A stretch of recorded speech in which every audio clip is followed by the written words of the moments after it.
Bruce Weinstein is the Chief Executive of the Institute for High Character Leadership. Good to see you, sir. Good to see you, buddy. Now, tell us all about this. What happened, about how Price Waterhouse handled this situation. What PricewaterhouseCoopers did was an example of high character. What they did was honorable, and it's disgusting that they're being vilified in the international press. Disgusting. Hang on a second.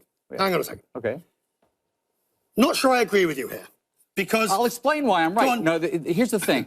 When you make an honest mistake, as they did, and take responsibility for it, that will encourage more people at the company from doing that sort of thing. If you castrate people, if you vilify people, as CEO Joel Block told me, CEO of another company told me a few minutes ago, you'll discourage honest people from coming forward. So what they did is to be emulated. No, hang on a second. They admitted they were wrong because their fingers were caught in the till. Well, but look at what you showed. You see, you showed a red envelope with very clearly demarcated letters here. But if you look at the envelope that Warren Beatty and Faye Dunaway had, it was very difficult to read this, and it is not their fault. They're being vilified. No, it is their fault. The question is, of course, how they handle it. No, it's not their fault. They were given this... No, not Warren Beatty. I'm talking about PricewaterhouseCoopers. Well, yes, they made a mistake, but the thing is they took responsibility for it. And you know what? They had no choice to. No. Several years ago on this network, Tony Hayward, the head of BP, blamed the Deepwater Horizon and failed to take responsibility for his company's mistakes. And there was this international cry, as you recall, on your show, when it was made clear that he should take responsibility for it. He did the wrong thing at the time. He owned it later. All right.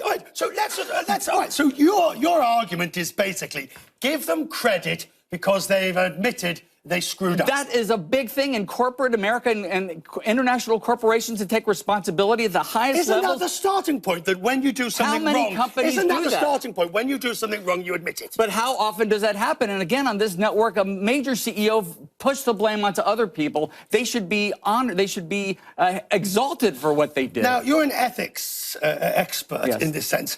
One of the issues that I've got is that Warren Beatty, when he saw... He clearly knew something was wrong. Yes. But we are so conditioned not to ask for help anymore. Well, now, this is a leadership lesson here. Now, in the future, I'm sure that if there's any mistake, like what happened with Sammy Davis Jr. many years ago, somebody will say, hey, wait a minute, this is wrong. But look, in the heat of the moment, 83 years PricewaterhouseCoopers has been identified with the Oscars. This had never happened before. It's kind of hard to know when there's no history of this. What should he have done? Ideally, it would have been great to say, excuse me, I think this, it seems to be Best Actress. I'm not sure. Could somebody please come up and help me? But the thing is, Warren Beatty is an international treasure. We should be honoring this man, not castigating him. And another thing that's absolutely appalling is his age is being made an issue. Faye Dunaway and Warren Beatty. In fact, someone on the way into CNN told me, well, you know, they're older people. They should be... No, it had nothing to do with them. They did the right thing, the honorable thing. Is this your book? It is. It's the good ones. 10 crucial qualities of higher character employees. You're one of the good ones, Richard. You're too kind. Thank you very much indeed.